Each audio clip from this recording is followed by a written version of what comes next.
Okay. Good afternoon, everybody. Welcome to our in-depth Torah study. That's what I was going to say. First of all, you'll notice I'm not Ralphie. Ralphie has something he had to do today and asked me if I would do this. And I had just gotten back from being gone for 4 weeks. And so I says, as long as I don't have to talk about Matthew the way you've been, because I don't even know what you've been saying, that's fine. And he said, okay, you can do whatever you want. And so I said to myself, well, I've just gotten back from this trip, so I ought to talk about the trip, because I'm sure a lot of you want to know kind of what we did. So that's what this is. This is Visit to the Homeland, I've called it. And so we'll talk about, I got a lot of pictures. Needless to say, the hardest thing about doing this kind of stuff is getting the timing right. So we might be through in 15 minutes, or we might not be half through in an hour. So we'll just go and see how it goes. Let's see. Let me open in a word of prayer. Well, Father God, thank you for your Shabbat. Thank you for this Mishpocha, our family, our community that you're dealing with so effectively. And I'm glad to be back. And I ask that you just bless the things I say today and help me to impart the information that you want me to give to the people that are here. I just thank you for loving us, Father God. In Yeshua's name, amen. So it's really nice to be back. We were gone for 4 weeks. So, and well, like I say, as typical me, I've gone through in detail what we've done, but I'll talk about it as we move along. So the first thing I thought, I ought to orient you with this map. Now, this is not my favorite map. This is a politically correct map. And I thought, well, it'll give me an opportunity to talk about that for a minute anyway. Let's see. There it is. Good. You'll notice on the map here, up here is a big purple box. It says Golan Heights, and it shows some area here. It's 3,000 or 4,000 feet, 3,000 anyway. This area here is what they call the West Bank, this funky looking little tan area there. And this area down here is the Gaza Strip. And the reason those are all enumerated is because those are the so-called disputed territories, the hot spots. Yeah, this is the hot spots is a good way to put it. I think the interesting thing to note is this is all the map that would be there if those tan spots weren't there is what Israel looked like in 1966.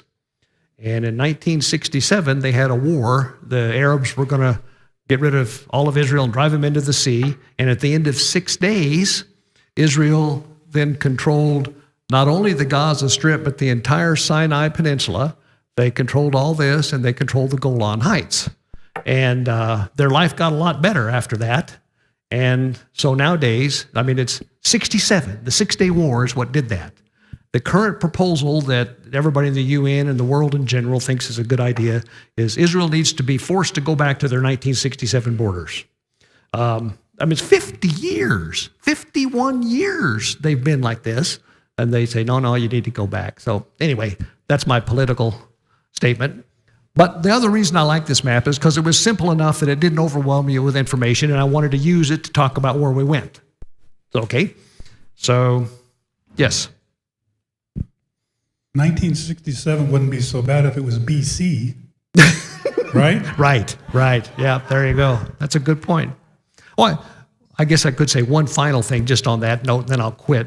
At the end of the 67 war, when they decided to do peace treaties, Israel negotiated a peace treaty with Egypt. And in that peace treaty, they gave them back all of the Sinai Peninsula. And the peace treaty with Egypt has been working for 50 years. They did the same thing with Jordan. They told Jordan that they could, the Muslims could have control of the Temple Mount area, but that the rest of this land was going to be Israeli land. And the peace treaty with Jordan has been in place for over 50 years, and it's working just fine. The Syrians wouldn't do that, but that's neither here nor there. Yes?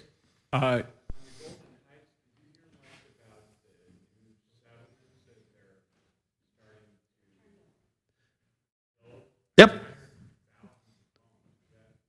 Well, we'll talk about that because we spent a fair amount of time up in the Golan Heights. So, we'll, like I say, I'll address that. Anyway, let me go on here. Oops, got to go like over there. First of all, Ron and Darla. Most of you know Ron and Darla. If you don't, this is a tribute to Ron and Darla because we stayed with them 4 weeks. Stayed in the same house, ate in the same kitchen, drove in the same car, did everything for 4 weeks, and they still talk to us. So we're pretty excited about that. I should say about this trip that I really wasn't too excited about going because I couldn't figure out why I should go. It's not like I had a task. I didn't have a job to do or anything like this. Yeah. How many times have you been before? Well, I've been several times. I was kind of calculate that. I bet we lived in Jordan for almost a year.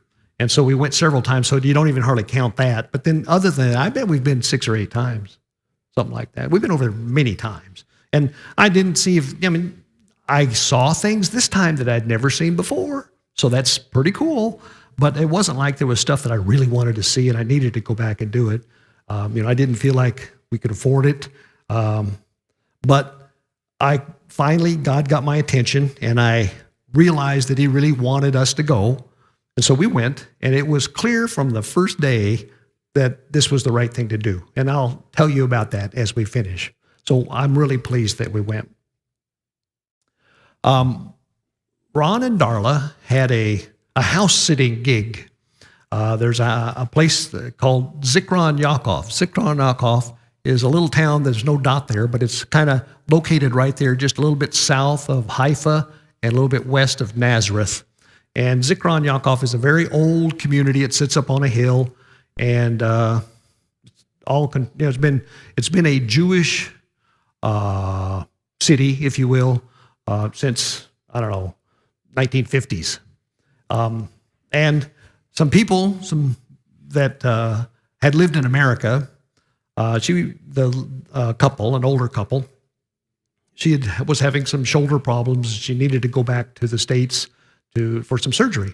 And so they were looking for someone to sit at their house. And Ron and Darla heard about this, and so they were house sitting. They even loaned them their car.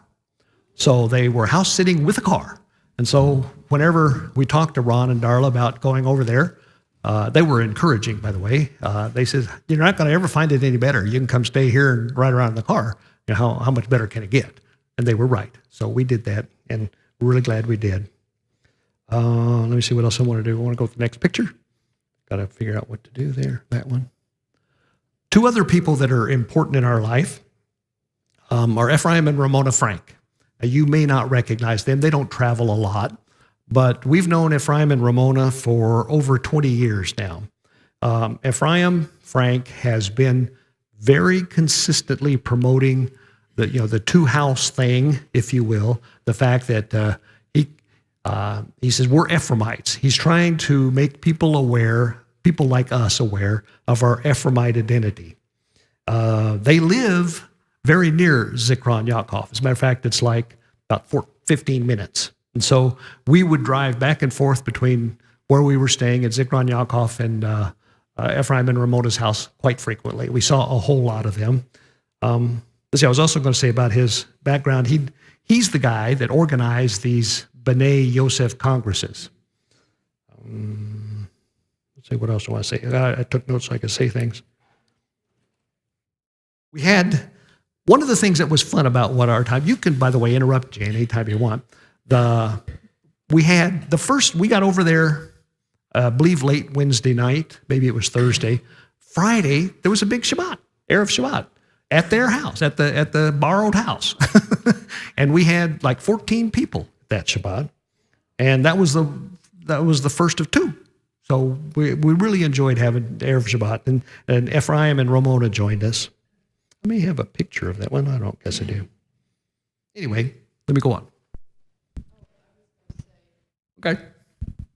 Ephraim and Ramona have been here, for those of you who have been here for a while, to share their vision about the 2-house theory. Yeah. And they are well-versed. They have also written books. So if anybody is interested, we have the email and information if you want to. It's that. Well, thank you. The last slide in this presentation is a listing of websites, and theirs is one of them. So you can find out more information that way. The first thing we did after that Shabbat was over is we went to Har Bruchah. Har Bruchah, I've listed right there. Does anybody know what Har Bruchah is? What it is? No. Har Bruchah, it's the Mount of Blessing. Har is mount and Bruchah is blessing. So it's the Mount of Blessing. And if you remember in Deuteronomy, Moses told the Israelites, take half of you and go on the Mount of Blessing, and the other half of you and go on the Mount of Cursing and recite the blessings and cursings. And on Har Bruchah, there's a settlement. I've got a picture here. By the way, a lot of Israel looks like this. It's rocky, but up on the mountain, let's see, you can kind of see, if you look carefully, that's a big settlement up there. And that settlement sits on top of Har Bruchah. That is the Mount of Blessing. The Mount of Cursing, I think, is over here. And so there's a valley between the Mount of Blessing and the Mount of Cursing. In the middle of that valley sits the Palestinian town of Nablus, which used to be named Shechem. So Shechem, that's fine with me. Shechem is the town that sits between the Mount of Blessing and the Mount of Cursing. And it's in, if you noticed, let's see, maybe back up. If you noticed, it's well within this tan area, right? So it's in what they call the occupied territories. And there's a big difference. You know, you have to go through checkpoints to get between the yellow area, the gold area, and the tan area. And you know that you've gone from one place to another. So anyway, these are where the settlements, anything, theoretically, this is what I got to be careful because I'm so biased about this, but what the media tells you, these are occupied territories. Like I say, they may be occupied, but they've been occupied for 50 years. Well, never mind. I don't want to go there. What they do here, they have planted a big vineyard. They're growing grapes and they're selling wine. They're making wine and selling wine. And Jan and I actually planted one of those grapevines about 20 years ago, didn't we? The wine's good. Israel's developing a reputation for making good wine. And we met with a guy named Tommy Waller. Tommy, oh, that's too bad. That picture's so bad. This is Tommy, and this is his wife, Sherry. Tommy and Sherry Waller run an organization called HaYavel. And HaYavel is this group of people that you can align yourself with, associate with, and you can pay a minimal amount of money, and you can go over and they provide you with not very great living quarters, but they provide you with food, and you help with the harvesting of grapes and the pruning of the vines. And in return for that, you get your food and your housing. And then whenever you're not working, you can go off and see different things. They'll cart you around and they plan little trips to go see this and to go see that and to do something else. So it's not what you'd call an organized tour, but it's certainly a good way to get over and see parts of Israel. And it's an excellent way to help our brother Judah. As a matter of fact, one of the things that we learned is that they have gotten to the point, now they've been running this for, I think 10 plus years, maybe longer. But one of the things we learned is that the people that, the Jewish people that run the winery, have the vineyards, can't get along without them. They depend on these people that come over and help them harvest the grapes and prune the vines. And as a matter of fact, they're needing more people. So this is an employment opportunity of sorts, if you will. So I thought that was kind of interesting. The Jewish people in the settlement are very happy with this arrangement. They like HaYavel, and they provided them with a very valuable service. When we talked to Tommy, one of the greatest things, yeah, Pat? What kind of time do people usually plan on spending for that kind of thing? Well, there are two segments. The harvesting is longer than the pruning. The website, they have a great website. And the website answers all those questions, and I can't remember. It's a few weeks. It's not just a few days. Anyway, what I was going to say is, when we got over there, they were just preparing to come back to the States for the winter. They had just finished the harvest, and they were tired. And other than being tired, I think they were a little bit discouraged.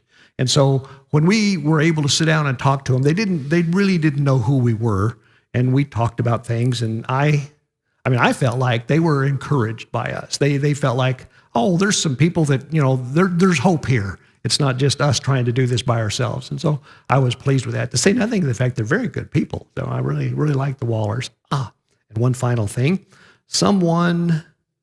They live in Missouri in the winter. And someone has arranged, or I don't know exactly how all this went, but Tommy Waller has a dentist that he really likes that lives in Phoenix. And he's got a dental appointment the first week in January. So he's going to go to the dentist, and I've talked to him, and I think we can get him to come by and visit. And so we ought to be able to visit Tommy and Sherry Waller in the first week of January. So I'm pleased with that. I thought that was cool. Let's see, where do I want to go? Another thing we found the next day or a couple days later, we went to a thing that's been called, it's the Land of Israel Network, and they're building a new headquarters. And this headquarters is right about there. Now you'll notice that's also in a tan area. It's south of Jerusalem, a little bit north of Bethlehem, but I know for a fact that if you get to just the right spot, you can see the Dead Sea from there. So it gives you an idea how big it is. It's in an area called Tekoa, which is where Amos did his thing. There's deep valleys in there, and one of the deep valleys has the river in it that flows to En Gedi, the spring that you probably read about that flows into the Dead Sea. This Land of Israel Network is run by two rabbis, Jeremy Gimpel and Ari Abramowitz. And they have been captivated by this idea that there are Christian believers out there that really want to help Israel, that really have a heart for Israel, and they would like to reciprocate. They would like to welcome those people and try to build relationships. They're clearly not believers, but they're not all paranoid about Christians either. They realize that this may be God doing something, and they want to make sure and be on the right side of that. They're very nice people, these guys. Let's see, I wonder if I have a picture. Oh no, this is the area. Probably looks like the last picture. I didn't really anyway, the Dead Sea is over here somewhere, and if you turned and looked that way, you'd see Jerusalem. But they're doing a bunch of building here, and this is their headquarters. They're going to broadcast their programs from here. What they do is they have radio and I guess podcast kind of programs where they talk about all kinds of stuff, but it's all related to this relationship between the Jews and the others. I mean, I'll say Christians, but that really doesn't capture it because they're more interested in the people than they are the group, What I would do, let's see, this right here is Jeremy Gimpel, and that's his wife, whose name I can't remember, and I could never find. I don't know who that is. But anyway, we were in their living room, and we were discussing all this, and they're really, really great people. Yes? Hey, Jerry, I was curious, where you said Jerusalem was, is that where it has now moved to, or is it like up further? I pictured it like up further toward the border. Oh, no. Jerusalem is not only there, but it has always been there. It's right there. Oh, okay. I thought they moved it by looking at the news. Well, you got the wrong impression. It didn't move. Okay. Yeah. That's all right. No problem. Jan. It was the embassy. the embassy. Yeah. That's what happened. That's what you got confused with. The U.S. Embassy, as well as all other embassies, have been in Tel Aviv. And old Trump moved the U.S. Embassy from Tel Aviv to Jerusalem. Yeah. That was a big deal. And 90% of the Israelis think that's the best thing that's happened in years. So they're all excited about that. Big pardon? I didn't hear what you said. In his own coin. Yes, they did give him That's his what I own said. coin. Yeah. Let me go back to these guys for a minute. We didn't meet Ari; he was busy, but we spent quite a bit of time with Jeremy, and he's a good guy. If you want to know more about him, and you really should, then you go to their website, which is also listed at the end here. And what you'll find is the website is nothing but links with good descriptions of all the different podcasts they've got. But they've got a whole bunch of stuff to go listen to. And although I've not listened to a lot of it, it's you'll get an idea for what kind of people they are and where their heart is. And oh yes, it's all in English. As a matter of fact, let's see, the English Language Broadcast Network is what they call it. Okay, I think those guys might be from New York or something. I don't know. They're Israelis, and they've lived there, all their lives. But their English is way too good for them not to be Americans, if you will. They're also in the process of building this place, and they've got someone donated 1,000 trees, and they've got trees planted. And they had, for example, a group of German Christians, 10 of them, came down and spent a month there just before we were there. And they put together their irrigation system and planted all the trees and everything. And it's fun to do that kind of stuff. Yes, it's hard work, but you're having a good time when you do it. And so they were real excited about that. Yes. They have 8 children, I believe. The Gimpels? This family, Yeah. yeah. They have 8 kids, and they all are driven by mom or dad to, what was it, a 40-minute drive, half-hour drive, something like that, to where the school was Yeah. in the mornings and picking them up again in the evenings. Yeah. And it was difficult to get to their place because we had to go through another kibbutz Uh-huh. that had the gates on either side, so they had to have control Uh-huh. from their place to let us go through. Yep. This is, again, an example of the settlements that you were talking about. This is one of those settlements. And the Israeli government kind of two-faced about the whole thing because they really don't want you to have a settlement, but the rule they make is, well, if you don't put any permanent structure on it, you can have a settlement. And so a lot of the structures aren't very permanent. But I tell you, these guys evidently got some kind of special dispensation because the structures they're building are permanent. But anyway, let me go on. I'll never get finished here. See what else? Okay. Then after that, we went to Aqaba. Now, here's where we were, or here's where we were living or staying, spending the night. It was down here that we were visiting with Jeremy and those guys, and then so we drove down here, which is Elite. Well, it took about 3 hours from where we were there on the top of that hill. It would have. There's a story that goes along with that, but I'm not going to tell it here. But anyway, it's when you go south, you drop down into the Dead Sea Valley. The Dead Sea is 1,000 feet below sea level.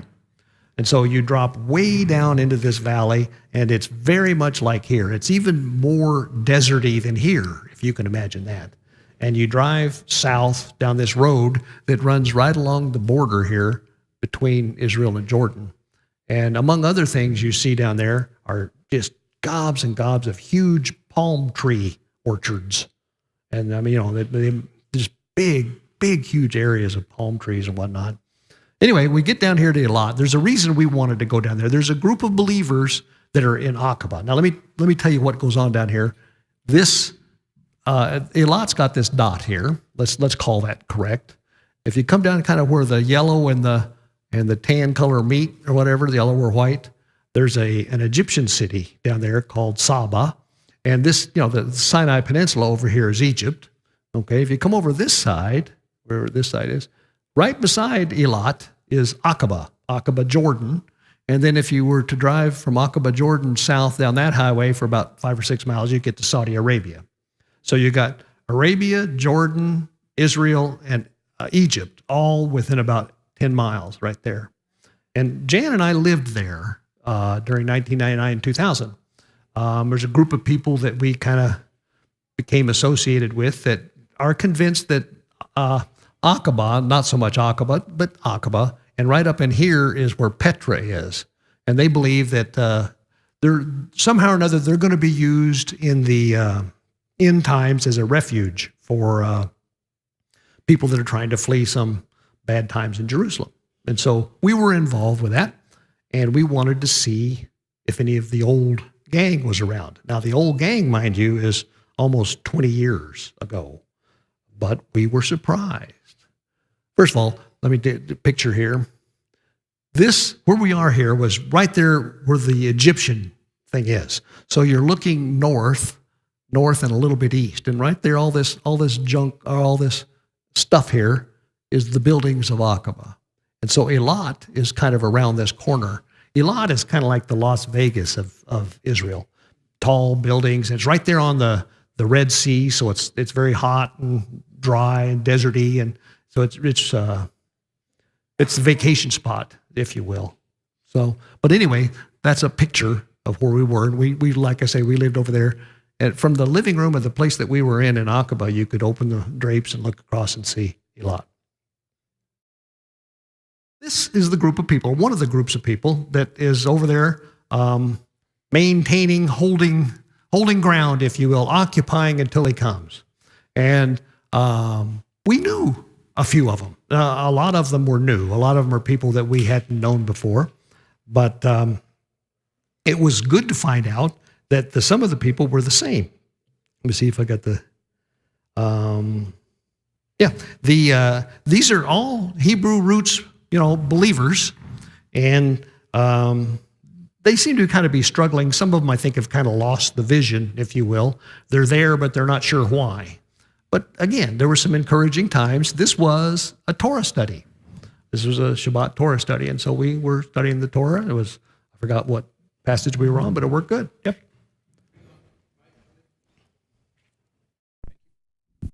Do they have less restrictions on how long they can stay? I mean, No, it's not how long they can stay. It's similar kind of restrictions. It's 6 months when we were there. But the nice thing about Jordan, there's two nice things about Jordan.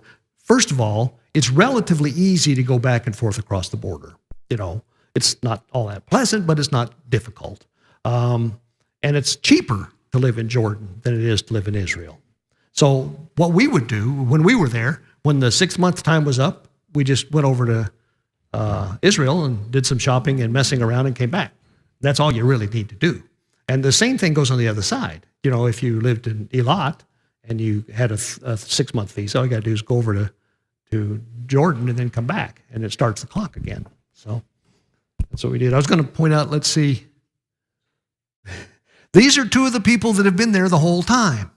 One of them, this lady here, is named Dolly Johnson. Dolly Johnson is 90 some odd years old, and she's Swiss. And she is a concert pianist.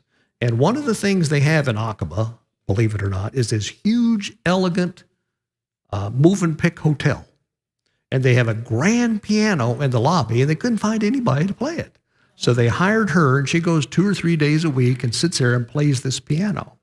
And she's really something. She's spunky, to say the least. So she was a lot of fun. And this lady here is named Joni. We met Joni the first time we were over there back in 1999. She's just a wonderful person, and she's lived there that whole time. So it was nice to connect with some people that we had known before. And see, one more picture there. The apartment that they were in, it turns out that this whole apartment building was occupied by Torah believers. And the person that had the couple that had the top apartment also had the roof. And this lady's very botanically oriented, and so she's planted this big roof garden. And we spent a lot of time up there on the roof garden, drinking coffee and talking and stuff. Again, I think they could use some encouragement, and so I felt like we did that.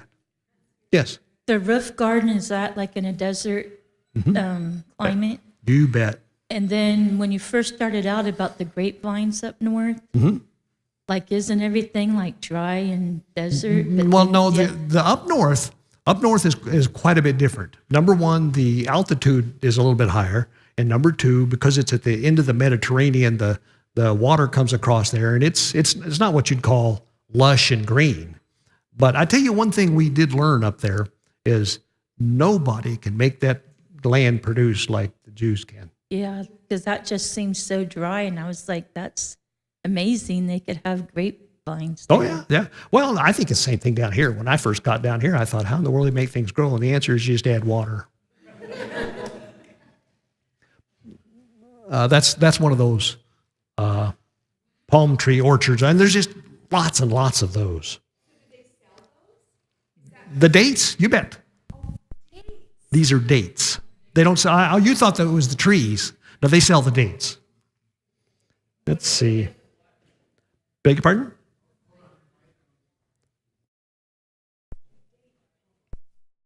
Where do they get the water?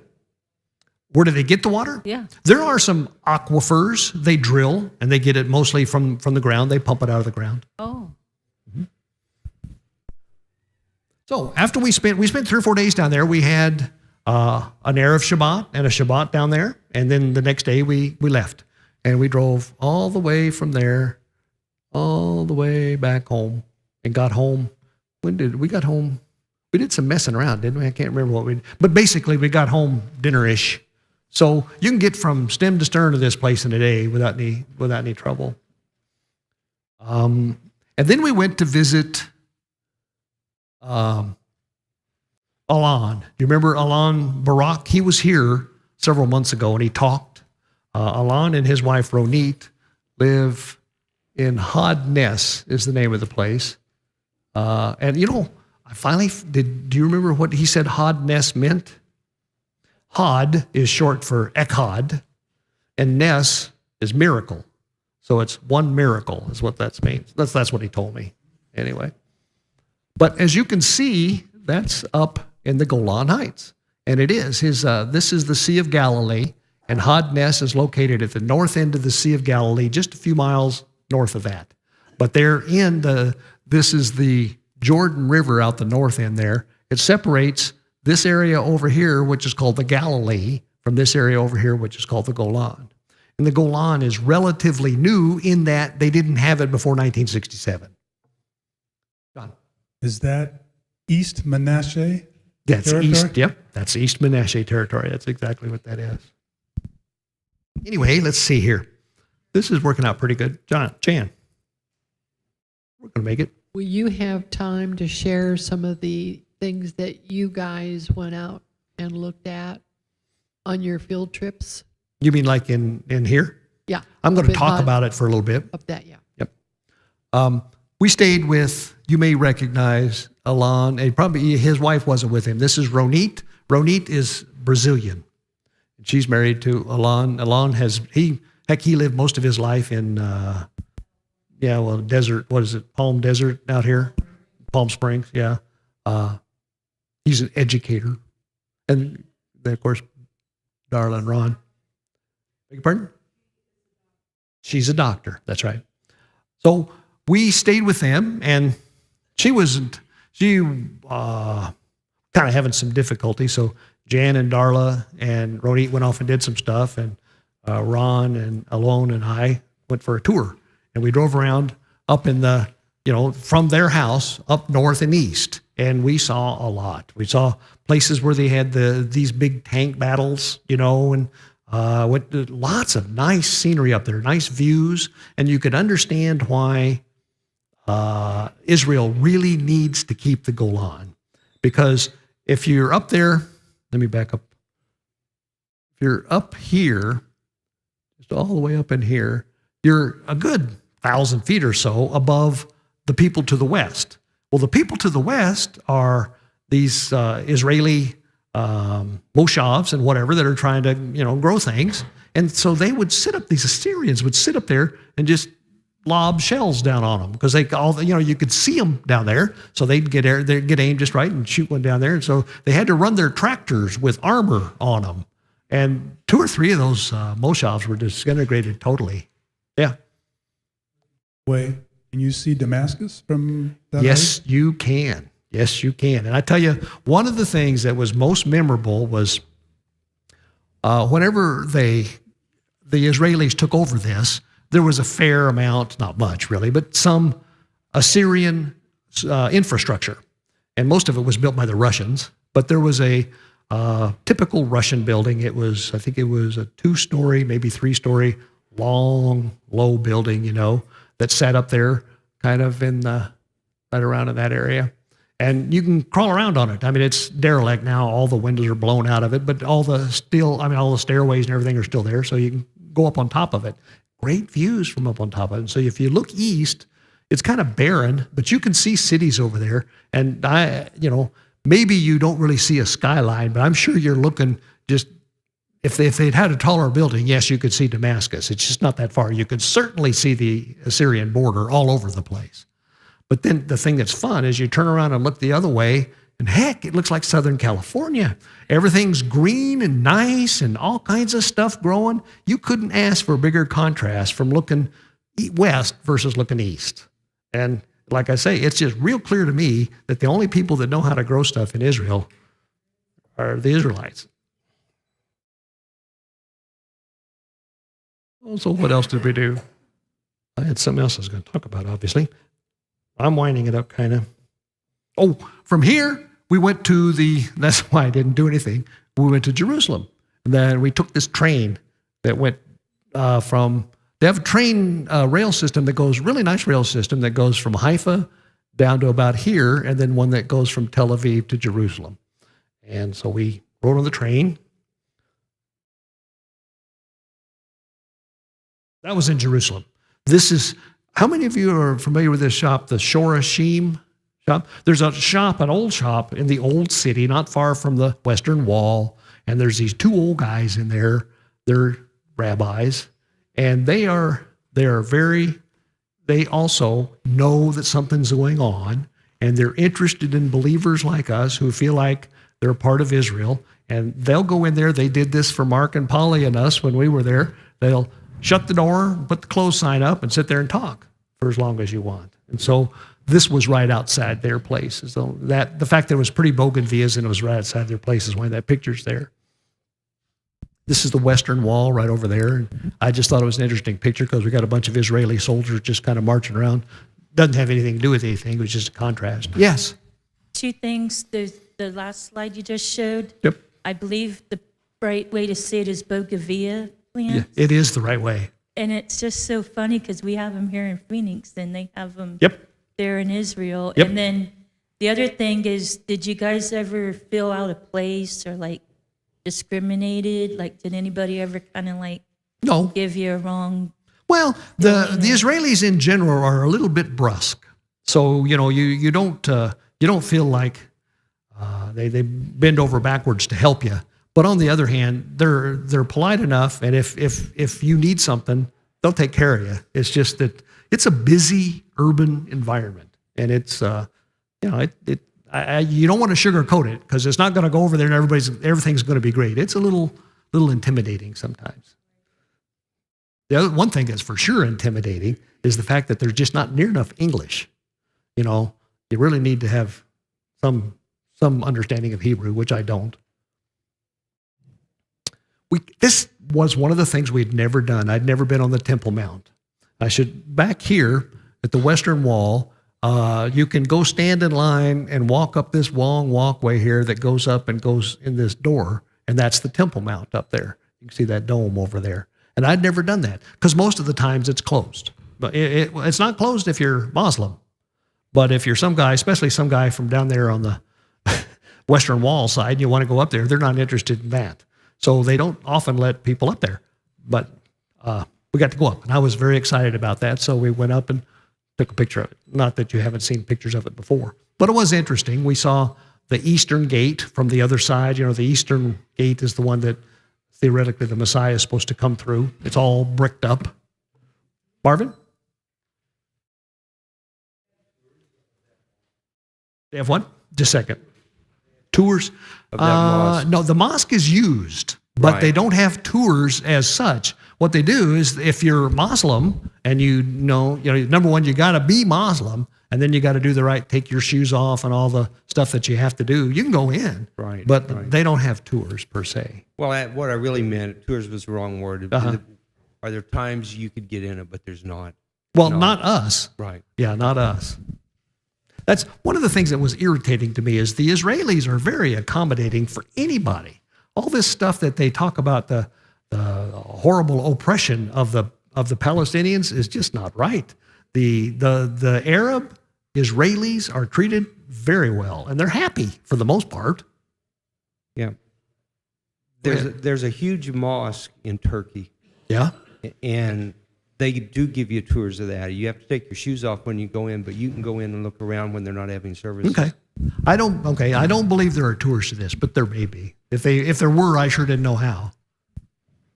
Anything else? If you've ever seen the series God Is Not Dead, Todd White, he goes in there with a whole group of people, Okay. and it was amazing because they were able to go in and they were able to get into the inner Is that right? sanctum, Yeah. and they were able to pray. I mean, he got down on his knees, he was singing, he was praying. All these Boy, I'm surprised they didn't. I mean, they tell you when we go up there, they say, don't look like you're praying. I mean, that's what they tell you. Don't look like you're praying. If you're praying, you can. They got covered away I with mean, it, Well, it was a total charismatic experience yeah. for those people, and That's nobody interesting. shut them down. Oh, that's great. That's great. I'm going to whiz through this and we'll be done in a minute here. Jerusalem, this is the shuk. That's the bazaar, the marketplace. Lots of interesting food and things to eat, things to buy. This is something I wanted to talk about a little bit. They just recently opened up this train line, this leg of the train line that goes from Ben Gurion Airport, Tel Aviv Airport, to Jerusalem. And it's less than an hour. And I don't know, we took it. You get in the train from the airport and you're driving, going down the train track, right beside the freeway, going a little faster than the cars. And you go through a tunnel, and you go through another tunnel, and they get longer. Finally, you get in this one tunnel that's really, really, really long, and then you stop. And there you are. There's a big open area with lights and everything, and that's the terminal. So you get out of it, and you wander around a little bit and go up to the next level so you can go to the street, and you come to one of these escalators. Now, this is looking down, but these escalators that you see that it's like almost like they disappear into infinity. This one's looking down, but you see that woman right there? I mean, that gives you an idea of how far that thing is. So you ride that escalator up, which is a scary feeling kind of on its own, and you get up there to the top, and you walk about 30 feet, and there's another one, just exactly like the first one. And then you ride that thing up, and you get to the top of that one, and you walk about 20 or 30 feet, and there's another one. There's 3 of those things. And by the time you get way up there, man, you're just kind of, trying to figure out what's going on. Then there's a couple little puny ones that only go a couple floors, and you come out and there's the street. So you're that far below the street, and that's got to be 1,000 feet for sure. So I don't know how they built it, but it was pretty impressive. Oh, it was scary. It was a funny feeling. So I'm almost finished here. This was our last Erev Shabbat meal that we had over at the borrowed house. And there's Ephraim and his wife Ramona.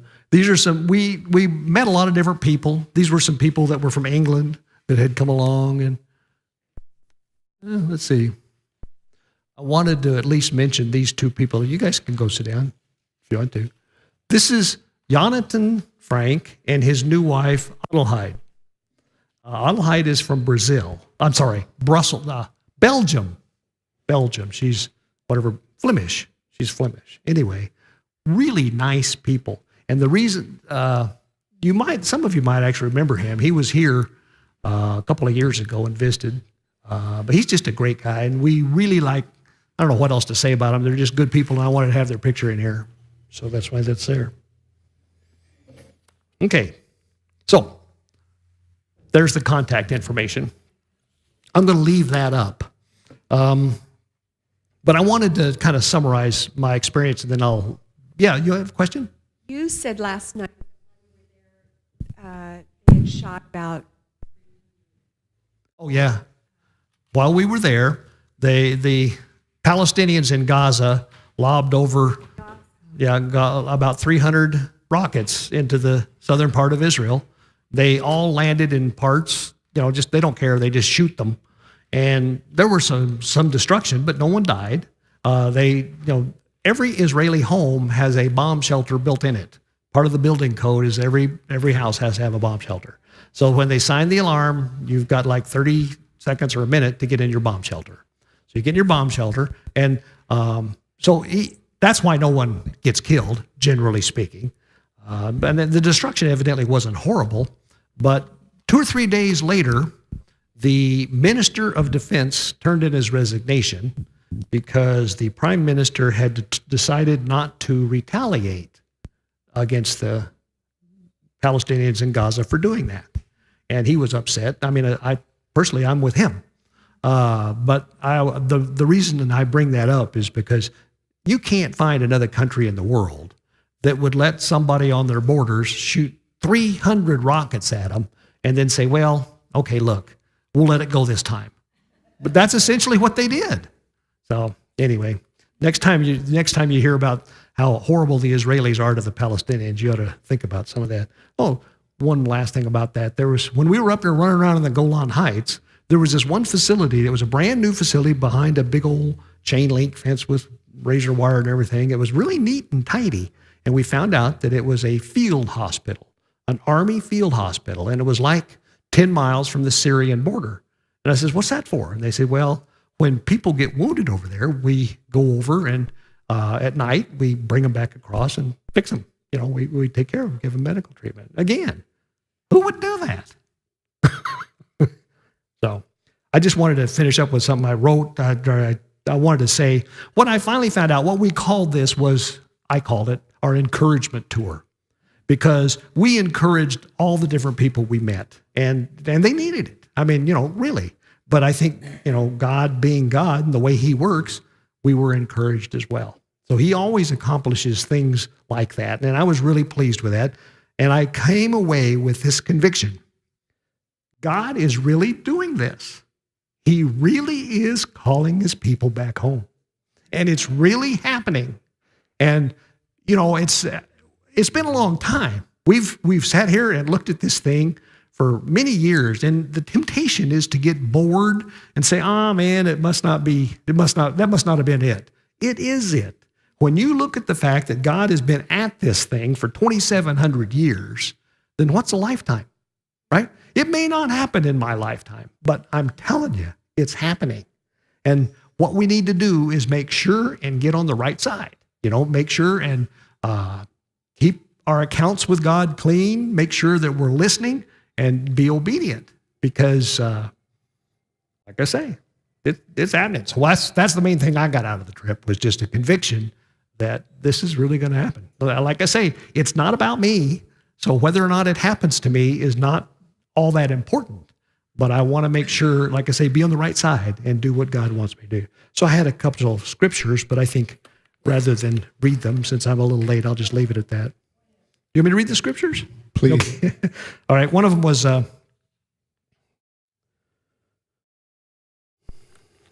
Deuteronomy 30, 1 through 5.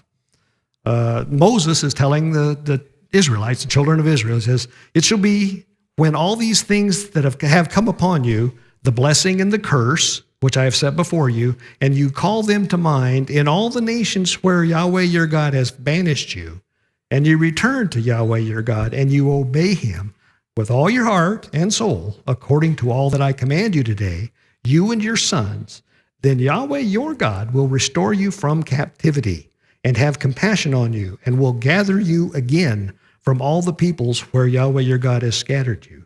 If your outcasts are to the ends of the earth, from there Yahweh your God will gather you, and from there he will bring you back. Yahweh your God will bring you into the land which your fathers possessed, and you shall possess it, and he will prosper you and multiply you more than your fathers. 2,700 years ago. Actually, no, that was 4,000 years ago. Sorry, that's a 4,000 year ago quote. Here's the 2,700 year ago quote. This is Ezekiel. God talking to Ezekiel, and he says, and you, son of man, take for yourself one stick and write on it, for Judah and for the sons of Israel, his companions. Then another stick and write on it for Joseph and the stick of Ephraim and all the house of Israel, his companions. And then join them for yourself, one to another, into one stick, that they may become one in your hand. And when the sons of your people speak to you, saying, will you not declare to us what you mean by these? Say to them, thus says Yahweh Elohim. Behold, I will take the stick of Joseph, which is in the hand of Ephraim, and the tribes of Israel his companions, and I will put them with it, with the stick of Judah, and make them one stick, that they will be one in my hand. The sticks on which you write will be in your hand before their eyes. Say to them, Thus says Yahweh Elohim, Behold, I will take the sons of Israel from among the nations where they have gone, and I will gather them from every side and bring them into their own land. And I will make them one nation in the land on the mountains of Israel. And one king will be king for all of them, and they will no longer be two nations and no longer be divided into two kingdoms. They will no longer defile themselves with their idols or with their detestable things or with any other transgressions. But I will deliver them from all their dwelling places in which they have sinned and will cleanse them. And they will be my people and I will be their God. Thanks. So we should probably go, but if there's a question or two, I'll be glad to. Yeah. That's it. I beg your pardon? Oh, Ezekiel. That was Ezekiel 37. Thank you. No problem. Anything else? Blair's got something. I think a common misconception or concern from the West is it safe? Is it safe? Yeah, Yeah. it's safe in a very different way. Uh-huh. Would any of you particularly want to walk around on Friday evening, Saturday in downtown Phoenix? Probably not. If it's dark, you probably wouldn't do that. We've done that in Jerusalem. It's wonderful. Yeah. It's the most peaceful place. The city shuts down about this time, Friday afternoon, the country stops Yep. for Shabbat. A lot of Jewish people claim to be secular. Well, that's a definition thing. Uh-huh. It's because they don't belong to an extreme religious group. A lot of them say they're secular, but they still observe Yep. a lot of things, and that's really encouraging. The other thing, and I don't know the numbers exactly, but there was a census again. They have it every year, and the population of Israel is booming. Yeah. Their birth rate. Do you ever see so many pregnant women as you saw in Well, Israel? I never really noticed that, but I guess you're right. Yeah. Okay. Yeah. There's a lot. Yeah. Their birth rate has for the first time exceeded the Arab birth rate. Now that's a good nation. deal. That's That's a right. good deal. Yeah. There's just some really interesting things. All of Yeah. that to say, it's really is in a different way a very safe place to be. Yeah. And that was the other one. Tourism hit an all-time high last year. Oh, I didn't know that. That's good. Well, that is a good point. One of the things my stepmother always wants to know whether or not, I wouldn't go over there, it's unsafe. Well, it isn't unsafe. Now, the Israelis are not dumb, and they know that they live, within a stone's throw, literally, of a whole bunch of people that want them dead. And they do some pretty horrible things. But the Israelis, one of the things they do, man, they pick up, clean it up, dust their feet off, and go on. They don't memorialize it or anguish about it. I mean, it's anguish might not be the right word, but they know they're there for a reason. That's the bottom line. Yeah, Jan? The IDF, for the Israeli Defense Force, is an ever-present group of people that you see on the streets. They're all armed. And they're just wonderful people. They are. They're just young guys and gals and trained to do amazing work. Now, we just really supported them and thanked them for doing the work that they were doing. And Yeah. the malls there are very, very beautiful, but they all have somebody at the entrances, And metal detectors. so that when you walk through, you offer your handbag or whatever. Mm-hmm. And it's a safety mechanism. So you're feeling like, you're doing okay. They've had a lot of learning over the course of time on what works. And even though it's heavily armed country, it feels very, very safe. Yeah, It's got a real good sense about it. Yeah, like Blair says, you feel safe there, at least as safe as you do here, really. Yeah. Yes. Just a side comment. There's a fellowship in Eastern Washington Isaac Heckman. He was in Israel, and he's part of the Commonwealth of Israel, where they are also talking about the whole same thing, the restoring. And he was over there. They're actually having a conference here in Phoenix in February, in the middle of February, I'll be. where there will be people coming from all over the world. Okay. Interesting. Okay, I should quit because we have to start again. Well, actually, this is not too bad. We were supposed to quit at 2:15, but we quit at 2:30. So, no, thanks for that. That's okay. You'll see me again at 3 o'clock because Mark is involved in the same personal thing that Ralphie is involved with, and he may not be able to get back here until like 4. So we'll start and do the service at 3, just as if he were here, and then theoretically he'll come whizzing in at the proper time. Okay? So thanks very much. Let me close in prayer. Father God, thank you. Thank you for the group of people that was interested in listening to me. And Father God, just move in our hearts. Help us to keep our minds focused on you and help us to realize that it's about you and not about us. In Yeshua's name, amen. Thank you.